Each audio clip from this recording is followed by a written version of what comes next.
एक शांत में एक छोटी नदी दो मोहल्लों को अलग करती थी। नदी के बीचों बीच एक पुराना लकड़ी का पुल था जिसे अब कोई इस्तेमाल नहीं करता था। वह कमजोर और चरमराता हुआ था और लोग मानते थे कि वह पुल भूतिया है। लोग कहते थे कि अगर कोई पुल का पास जाए तो अजीब फुसफुसाहटें सुनाई देती थीं।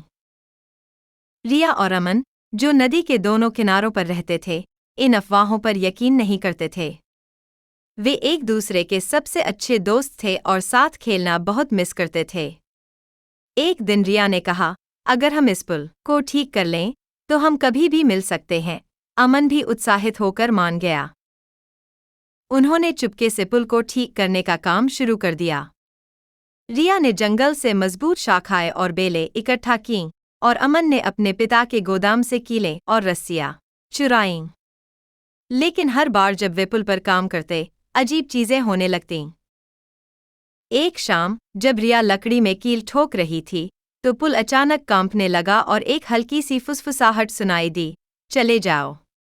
डरकर उसने चारों तरफ देखा, लेकिन कोई नहीं था। उसने अमन को बताया, लेकिन अमन ने कहा, ये बस हवा है।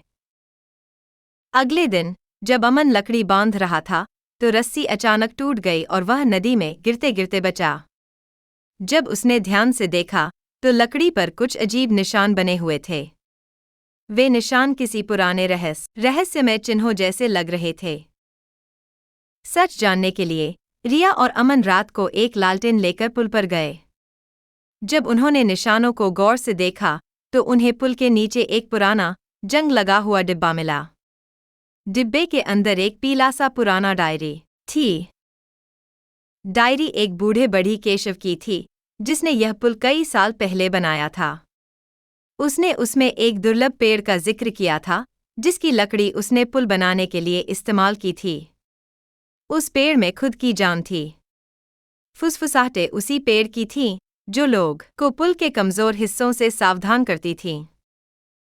सच जानने के बाद रिया और अमन ने पुल को सम्मानपूर्वक ठीक करने का निश्चय किया।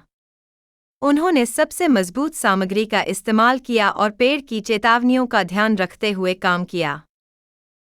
जब पुल पूरा हुआ तो वह मजबूत और सुंदर बन गया। सभी को आश्चर्य हुआ कि फुसफुसाहटें बंद हो गई थी और लकड़ी के निशान गायब हो गए थे। वह पुल अब जुड़ाव का प्रतीक बन गया और यह सिखाया कि प्रकृति और उसके रहस्यों का सम्मान करना चाहिए।